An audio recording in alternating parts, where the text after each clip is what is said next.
Okay, well, good Monday morning, good victory morning, Jet fans. It is November 18th, 2019. It is 9:06 a.m. Yes, my clock is now correct. Fixed that earlier. And the Jets have put together 2 wins in a row. Um, we will dive into that and review that game. We'll also go over some scores from this past weekend, week 11, and we'll also go over some news. The big news over the weekend on Saturday, 2 big stories. First story is Colin Kaepernick held a workout session, open up to all 32 teams.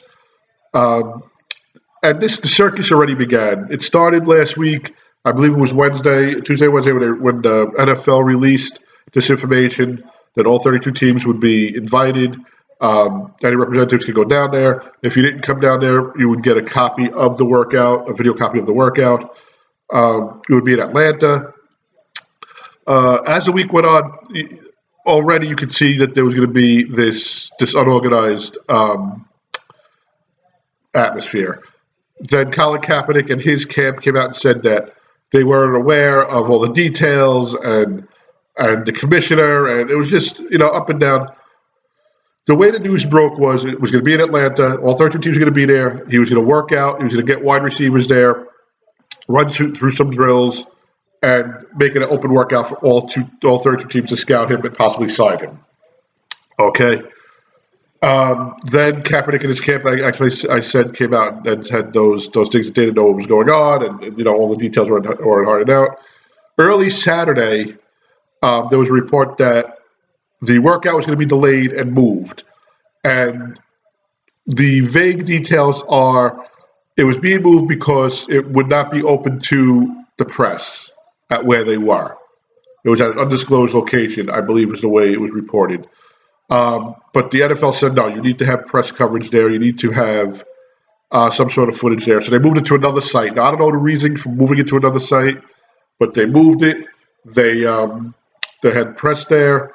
I think it was supposed to work out that Kaepernick would address the media, do a workout, and then I guess afterwards his camp or himself would address the media again or speak with any of the teams. Twitter, you had positives, you had negatives, you had a lot of positive tweets from ex players saying for him to go out there and ball. You had some negative.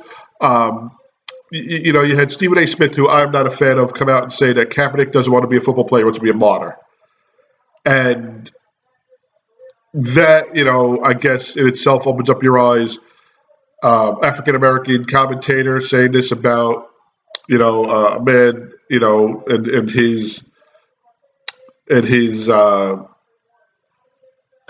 his quest for equality and whatnot.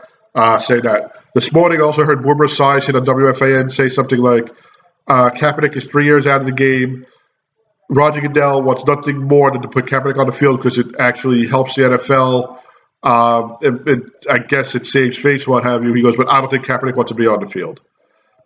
My personal view is Kaepernick was benched over 3 years ago before he started this quest. So he was on the decline. I do think that teams were adapting, defenses were adapting to his running ability and his quarterbacking skills. And you're 3 years out of the game without taking a hit. You can run your drills, you can lift your weights. Unless you're getting game time, you're not really game time ready. So I don't know what's going to happen, but there is a rumor that the Steelers are interested in bringing him in, I guess, for a more detailed workout. Because with the Steelers in the thick of a playoff run, they're 5-5. They just lost a game to the Browns. Rudolph may have some injuries from the helmet hit to the head. There may be a suspension coming down. I don't know what's going on with that team, but they will need some depth at quarterback. And Kaepernick has played in playoff games. He's played in the Super Bowl. I just don't know with the Steelers of them signing them, but we shall see. The other big news on Saturday was quarterback Tua was injured, has a severe hip injury that requires a surgical repair. Don't know the status of his future draft status, if you can ever play again, if it's going to be setback with rehab. Boomer Esiason also reported this morning that it's a similar injury to Bo Jackson, who sustained it 30 years ago, but he said also keep in mind that medical advancements in the past 30 years for this type of injury are available, and he's getting this surgery done in Texas, I believe. So those are the two news articles over the weekend relating to the football and NFL. As I stated, Week 11 started with the Browns beating the Steelers in Cleveland 21-7, and ended with that melee and the suspensions coming down. Myles Garrett right now is out indefinitely, probably the rest of the season, possibly most of next season. Also, I forgot the player's name. He's getting three games. He was a 49er, no, I'm sorry, a Steeler lineman who came to the rescue of his quarterback. At the moment, Rudolph, the quarterback, does not have any suspensions coming at him. I thought maybe he'd get a game after going after Garrett's helmet. Hold over some scores. The Broncos were 2-7 going into this game. They went to Minnesota, where Minnesota is very, very good at home. Minnesota was 7-3. The Broncos had a 20-point lead at this game at one point, and the Broncos wound up losing 27-23. Kirk Cousins leading the Vikings. They're 8-3, very much in the wild card. The Eagles lost to the Patriots. The Eagles were up, I want to say, by 10 at one point, maybe even more. Patriots came back in a game where Tom Brady didn't have a touchdown pass, but Julian Edelman did. It was a lateral to Edelman, and then Edelman threw it downfield to the end zone for a touchdown. So the Patriots go to 9-1, and the Bills kept pace with the Patriots at 7-3 as they beat the Dolphins 37-20 in Miami. The one thing I have to say is, yes, the Dolphins beat the Jets. The Dolphins are not a good team. The Bills haven't beaten that real team to make a statement right now, but at 7-3, they are very much in a wild card position. They do play the Patriots again. I don't see the Patriots losing more than 1 or 2 more games for the rest of the season, so I think the Patriots win the division. But the Bills will be in a playoff talk. And the Patriots, it is a 19th season in a row that they have a winning record. That's 19 seasons in a row, going back 19 years, that they have over 9 wins in a season, which is ridiculous. Colts beat the Jaguars 33-13 in Nick Foles' return, and he wins. Cowboys beat the Lions 35-27, and they are in first place in the NFC East. As I mentioned earlier, the Eagles lost to the Patriots. Falcons destroyed Panthers 29-3.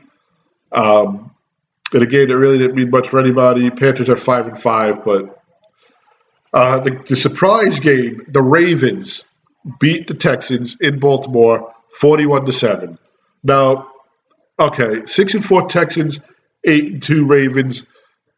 The surprise is not that the Ravens beat them; it's how much they beat them by and how they beat them. I thought this was going to be a very, very close game.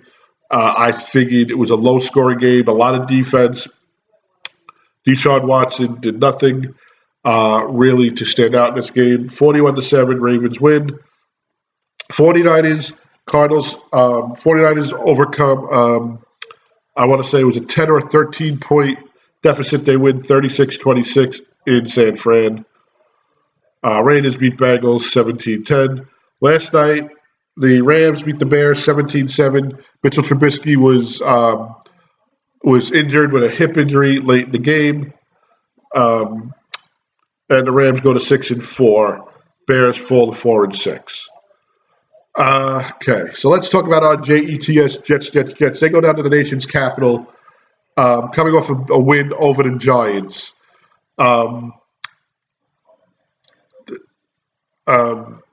Let's put this in perspective. Okay, first of all, Jets win 34-17. They beat a team who's had 1 win this season. Last week they beat the Giants and had 2 wins this season. But the Jets also lost to the Dolphins. So you cannot really put a stamp on the identity of this Jet team. Are they playing bad teams? Are they finally getting their groove? Is Adam Gase finally getting through to this team? This this team will not prove anything until they beat a team worthy of making showing disproof. They haven't beaten a team with a winning record. They haven't beaten a team uh, that's showed any type of promise this year. The Giants had 2 wins when the Jets had one. Yesterday, the Redskins have 1 win, so they haven't beaten a team that had over 2 wins. But they go into the nation's capital. Sam Darnold looked really good. His first 4 touchdown game, he was 19 of 30 for 4 touchdowns. He did throw a pick. Again, that scared me. It was a pick that he got out of trouble with his feet. He threw the ball and it was picked off down the sidelines. That's a ball you got to throw away. But there was also plays in this game where with his feet he made things happen and picked up first downs and made plays. So Sam seems to keep developing. I wish he wouldn't have thrown that pick. It didn't mean anything, but to me, just making that decision to throw the ball scares me. Le'Veon Bell was 18 of 59. He had a touchdown. Late in the game, his last touchdown scored. He was averaging 3.3 yards a carry. He just can't get anything going. I don't know if it's a year out of football. I don't know if it's the offensive line. He's too fast for them. But Bilal Powell, who came in a few times, showed some burst, picking up chunks of yardage at one point, 7 yards, 10 yards. So I don't know if it's just rust with Bell and it's this year being out of the game, or it's the offensive line, or it's just Bell doesn't have it anymore. Crowder returned to where he used to play for. He was 5 for 76, 5 receptions, 76 yards, and a touchdown. A beautiful pass up the sideline. I mean, it was just Crowder beat the defenseman, beat the DB, and Donald just laced it, across to the sideline, the far sideline, and beat him. Let's see. Ryan Griffin, 5 catches for 109 yards for the tight end and a touchdown. Robbie Anderson had 1 catch for 6 yards, but that was for a TD, and then he jumped into the stands and fell. But just they looked like they were having fun. They looked like they were motivated. The other turnover was a Vincent Smith fumble. I believe it was on a kickoff or a punt. I'm not sure. I actually missed that. I just saw that he fumbled. Sam also had a fumble, but he didn't lose it. Neville Hewitt had an INT against Haskell. Jamal Adams, 3 sacks on the day. He had a lot of pressure. He had a lot of defensive plays against the run. The Jets had 6 sacks total yesterday on the game. Jamal had 6 sacks total in the season. Just to put in perspective, the only 2 players to have more than 3 sacks in a game in Jet history, Hugh Douglas, number 99, Mark Gastineau. I'm sorry, John Abraham and Mark Gastineau, number 99. Jamal came up one sack short, but he was there. He also has more sacks, I believe, this season than Leonard Williams had in his career. So that puts it in perspective. The Fickens, the Jet kicker, missed a field goal. They're going to have to figure something out with kickers. I mean, this year's is a bad season for kickers overall, but Fickens just seems to be out in the forefront, missing, not that they needed it, but when you're 2 and 7, you want everything to kind of go right for you to see that you're making progress. Adam Gase called a good game. They actually won a challenge on a offensive pass interference call. They called it a pick. It was actually Demaryius Thomas was actually coming off the line of scrimmage into his route, and the defensive player stood in front of him. Thomas had nowhere to go but into him. Gase had his assistant coach throw the red flag. They reviewed it. They won. There was also another play which Gase challenged and won later on, late in the game. So he was 2 for 2 on challenges. Greg Williams had the Washington offense running for their life yesterday. They did at some points make some plays, but nothing to be concerned about. So overall, as a Jet fan, you like the win. You like to see Sam step up. Yes, there was a setback with that interception. Yes, you want to see Bell break 100 yards, but he did have a TD. He did have 59 yards on 18 carries. He didn't lose the ball. The tight ends got into the game. Um, Jamal continues to play well. Here's his deal: can they do this against a better team? They looked horrible against the Dolphins, and then after the talk of Gase um, being let go and whatnot in the media and within Twitter, and I don't know what the players read. But then the ownership came out. Christopher Johnson came out before the Giant game and said, "No, Adam Gase is here for the rest of the season. He'll be here next year." The team really picked it up. Sam Darnold is showing support for Adam Gase. Jamal Adams has said he wants to be on this team for the rest of his career. Now is a big test. They play the Raiders. The Raiders are 6-4. They just beat the 0-9 Bengals. They struggled a little bit. I think they were down 7-0 against the Bengals, but you would think the Raiders would have beat them more handily than what they did.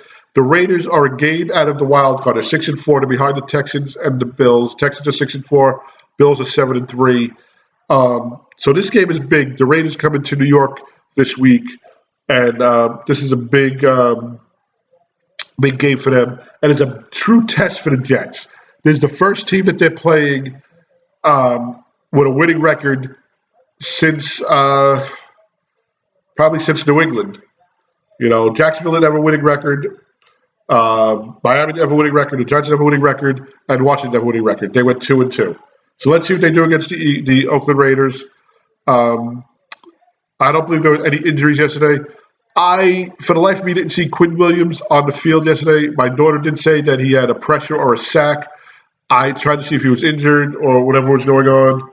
But I don't know if he was in the whole game. If he wasn't in the whole game, we're trying to get stats on that, trying to get a snap count on that. But overall, the Jet defense played well. They are the number 2 ranked run defense in the league. And the one thing I said yesterday, watching the game, was with the family watching the game, with my father, my daughters, my nephew, and we're talking about the game and whatnot, and the number 2 defense. And I'm tweeting and I'm texting my cousins who are home, and my best friend who's home watching the game. And I said, they're 3-7. Could you imagine earlier in the season if they would have beat Buffalo and Cleveland? You're talking 5-5, and then my cousin or one of them says, either Michael or George said, what if they beat Miami as well? You're talking 6-4 and right in the thick of things now. So but coulda, shoulda, woulda, is the story of a Jet fan's life, the story of this team right now. Just keep winning, just keep improving. No stupid mistakes. Prove to me that Adam Gase is supposed to be the coach of this team for years to come. Prove to me that Jamal Adams is going to get that big money and be that safety that makes the plays. Prove to me that Sam Darnold is going to be the quarterback in years to come. There was a stat this morning that I read on Twitter. Sam Darnold is the second youngest quarterback to throw for 4 touchdowns in a game. First youngest, Joe Namath. So let's hope they have a lot more things in common. But that's our recap of NFL Week 11 tonight. The Chiefs go to the Chargers. It's both a big game for both of these teams. Both teams need to keep pace with the playoffs. But Week 11 will wrap up tonight. And we will be back Wednesday for what I like to call midweek Jet coverage, bonus coverage, talking about news going on, anything that's going on with the team as well, or around the league. We may have an update on Tua. We have an update on Kaepernick. And we'll see what happens. Of course, you can always reach us on our website at www.nyjetstories.com. That's www.nyjetstories.com. You can also find us on Facebook. NY Jet Stories is our Facebook page. We are on Twitter. Our Twitter handle is at NY Jet Stories. And of course, you can find us here on YouTube. Alex Pausiali, NY Jet Stories is the name of the channel. Drop us a video. Drop us a comment. What you like, what you don't like, your predictions. why you're a Jet fan, what you've done, on game days. Yesterday was like the first real home game that I watched home. I'm sorry, real away game that I watched home. I've watched away games, at parents' house, friend's house, whatever. So we watched this game here. We did our home game. We had some chips out before we had our Sunday dinner. Um, so what do you do on game day? Are you going to the games? Are you not going to the games? Do you call in the sports talk? Do you tweet? Send us your Twitter handle. But anyway, enjoy your Victory Monday. I look forward to our video on Wednesday, and I look forward to our home game against the Raiders on Sunday. Um, Again, it feels good coming off a win. It feels good to see positives on this team. Um, and let's go Jets. And we'll see you in about 48 hours.